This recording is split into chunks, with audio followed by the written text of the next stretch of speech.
sommaire de cette édition, la Côte d'Ivoire a émis un mandat d'arrêt contre Guillaume Soro. Ce dernier devait rentrer à Abidjan ce lundi, mais son jet privé a été détourné vers le Ghana.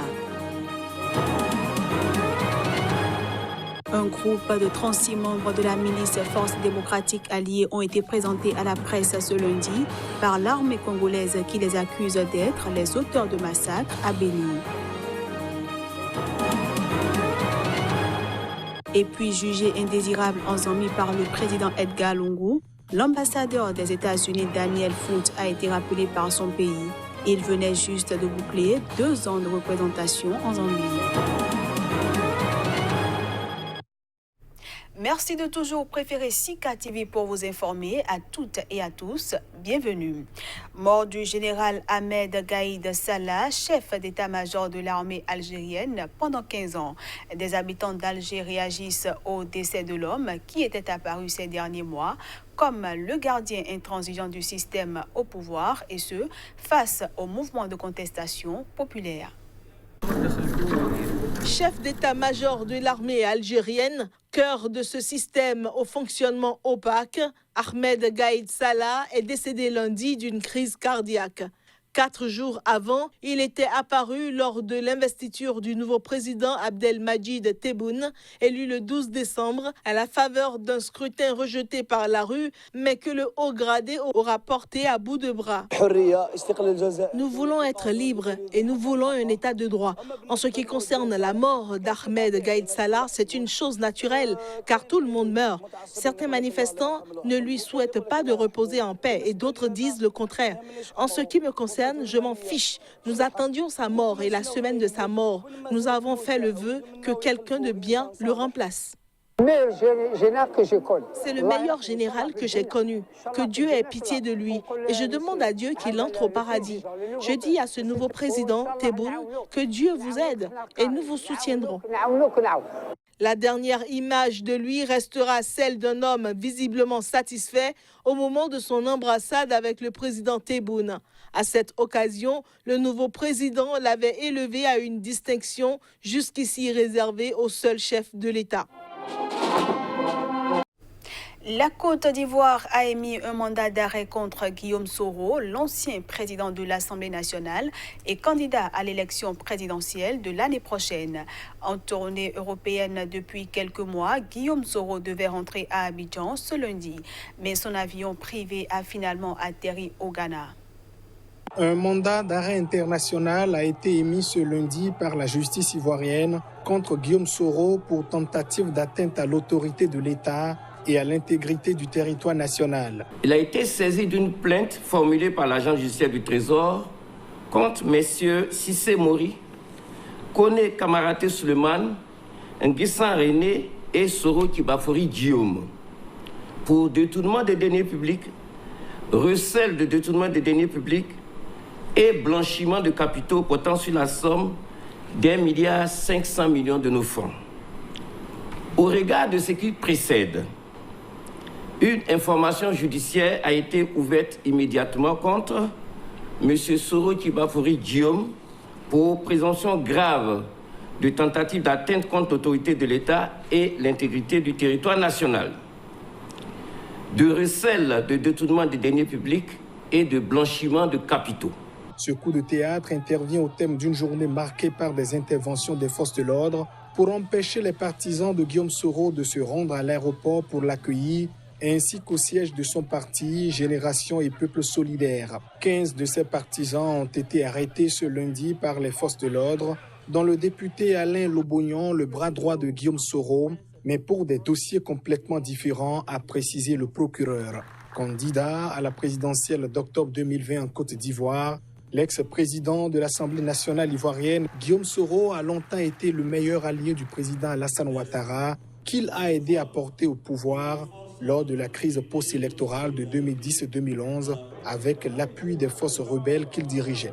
Mais alors qu'il était Premier ministre de 2011 à 2012, ses relations se sont progressivement dégradées avec le chef de l'État qui voulait brider ses ambitions présidentielles, selon les observateurs, jusqu'à la rupture. À 10 mois de l'élection présidentielle d'octobre 2020, Guillaume Soro était vu comme un challenger sérieux et son retour au pays prévu après 6 mois d'absence était impatiemment attendu par les partisans pour lancer sa campagne électorale.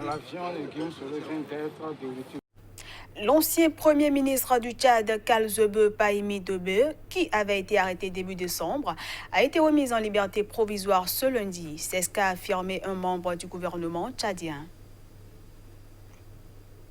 Actuel secrétaire général de la présidence, Kalzebe Pahimi Dube, qui est toujours en fonction malgré son arrestation pour détournement de fonds publics, a bénéficié de la liberté provisoire pour raison de santé. Sa libération a été confirmée par le ministre de la Justice, Djimet Arabi. Le ministre d'État est libre. C'est pour sa part contenté de confirmer le porte-parole de la police, le colonel Paul Manga. En ce qui concerne l'avocat de Kalzebe Pahimi Dube, il n'était pas disponible dans l'immédiat pour commenter la mise en liberté provisoire de son client. Premier ministre de 2013 à 2016, plusieurs fois ministre, ensuite l'actuel secrétaire général de la présidence, avec rang de ministre d'État, avait été arrêté par la police sur plainte de l'inspection générale d'État. Un autre ministre, Issa Doubragne, en charge de l'économie, avait été placé en garde à vue mi-décembre dans le cadre d'une enquête sur le détournement de fonds publics, avant d'être relâché sans que la police ne précise les charges qui avaient été retenues. Immense pays, s'étendant de l'Afrique centrale à la bande sahélo-saharienne, le Tchad est dirigé par le président Idriss Déby Itno depuis 1990. Je le disais en titre, dans l'est de la République démocratique du Congo, l'armée a présenté 36 miliciens ADF à la presse ce lundi. Ces terroristes ont été capturés pendant les opérations d'envergure lancées depuis le 30 octobre dernier à Béni-Territoire. Un groupe de 36 membres de la milice Force démocratique alliée ont été présentés à la presse ce lundi par l'armée congolaise qui les accuse d'être les auteurs de massacres à Béni dans l'est de la République démocratique du Congo. Selon le général Léon Richard Kassonga, porte-parole de l'armée congolaise, ces terroristes ont été capturés pendant les opérations d'envergure lancées depuis le 30 octobre à Béni-Territoire. Nous avons enregistré des révélations accablantes contre des politiciens, des commerçants, des animateurs de mouvements citoyens de Béni, Butembo, Goma, voire Kinshasa, qui commanditent ces massacres à Béni, a-t-il affirmé, sans citer de nom. Parmi les miliciens capturés figurent 22 Ougandais, 3 Tanzaniens, 3 Kenyans, 4 Congolais de la RDC, 2 Rwandais, 1 Centrafricain et 1 Burundais, a détaillé le général Kassonga, qui affirme que ce sont des égorgeurs qui tuent dans le territoire de Béni. Les ADF, à l'origine un mouvement rebelle musulman ougandais, sont implantés dans l'est de la République démocratique du Congo, où ils ont fait souche depuis près de 25 ans. Ils y attaquent des civils dans des zones reculées, souvent inaccessibles aux forces de sécurité. Ils sont accusés d'avoir tué plus de milliers de civils depuis octobre 2014 dans la région de Béni. Depuis fin octobre, l'armée congolaise mène des opérations militaires d'envergure contre ces ADF et autres groupes armés qui écument cette région troublée du pays. Les États-Unis ont rappelé leur ambassadeur en Zambie. Selon les explications d'une source à l'ambassade américaine, Washington avait décidé de rappeler Daniel Foote parce que le président zambien Edgar Lungu avait déclaré souhaiter son départ. Après les déclarations du président Edgar Lungu selon lesquelles Daniel Foote n'était plus le bienvenu en raison de sa dénonciation de la condamnation à 15 ans de prison d'un couple homosexuel, les États-Unis ont décidé de rappeler leur ambassadeur dans le pays. En novembre, l'ambassadeur Daniel Foote s'était publiquement dit horrifié de la décision de justice ayant visé des homosexuels, suscitant des réactions extrêmement vives dans la très conservatrice Zambie. Il avait appelé les autorités zambiennes à réexaminer des lois qui jugent discriminatoires à l'égard des minorités. Daniel Foote avait également déclaré que des membres corrompus du gouvernement étaient en liberté, tandis que des hommes entretenant une relation consensuelle étaient poursuivis. Une source à l'ambassade américaine a expliqué lundi que Washington avait décidé de rappeler Daniel Foote parce que le président Lungu avait déclaré souhaiter son départ. Lungu a dit qu'il ne voulait pas travailler avec lui et donc il n'y avait pas de raison qu'il reste.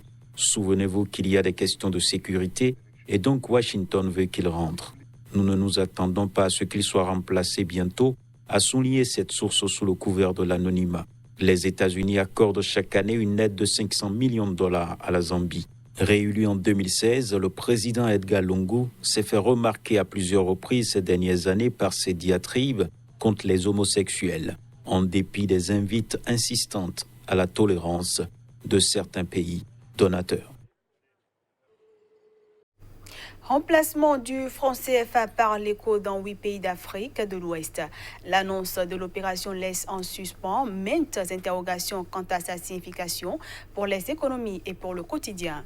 L'économiste Tchétchen Guesson prévient que le dossier est mal géré. On le suit. Et donc, ce n'est pas seulement symbolique. Déjà, le fait que les Français n'assistent pas au comité de politique monétaire, c'est important. Parce que quand ils assistent au comité de politique monétaire, ils définissaient la politique monétaire avec nous. Et s'ils n'étaient pas d'accord, ils avaient un droit de veto. Droit de veto au sens où les décisions étaient prises de manière consensuelle. Donc, s'il y a un membre qui n'est pas d'accord, c'est bloqué. Donc, le fait qu'ils s'y retirent, c'est vraiment historique et ce n'est pas du tout, c'est aux Français africains de prendre leurs responsabilités maintenant. Non, avoir sa monnaie ne traduit pas nécessairement qu'on est indépendant. La monnaie, c'est un instrument. Donc, ça dépend de celui qui l'utilise. Si nous avons notre monnaie, on peut faire en sorte que ce soit un moyen d'indépendance. Mais si nous la gérons mal, ça peut être aussi un élément de servitude. Hein? Donc, tout dépend de nous-mêmes. Mais avoir une monnaie en soi, ça ne veut pas dire qu'on a la souveraineté monétaire. C'est illusoire. On passe cette fois-ci à la revue de presse Afrique.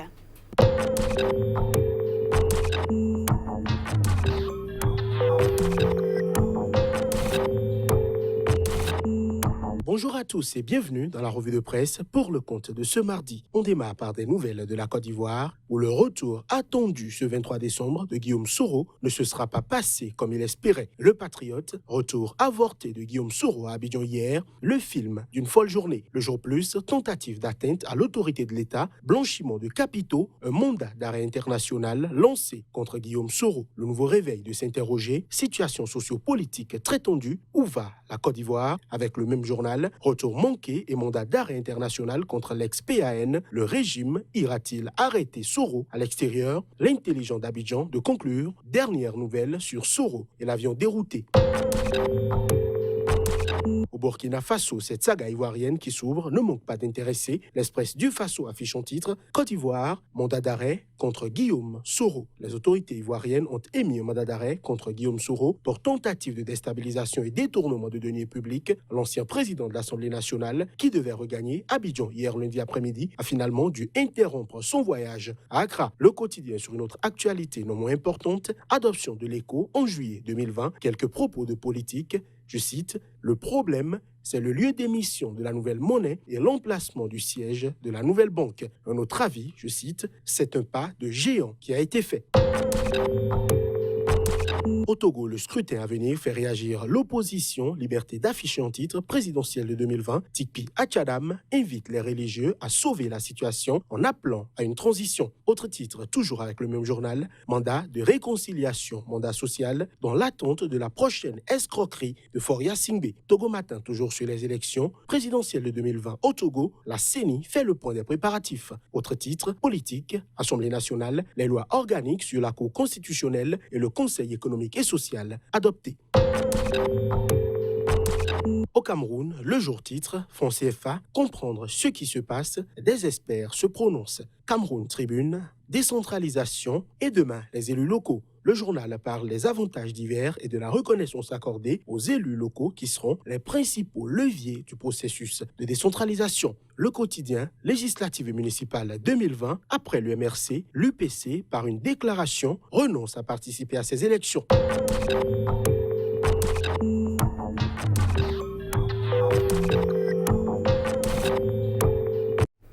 Et voilà, mesdames, messieurs, ce sera tout pour cette édition que je vous remercie d'avoir suivi.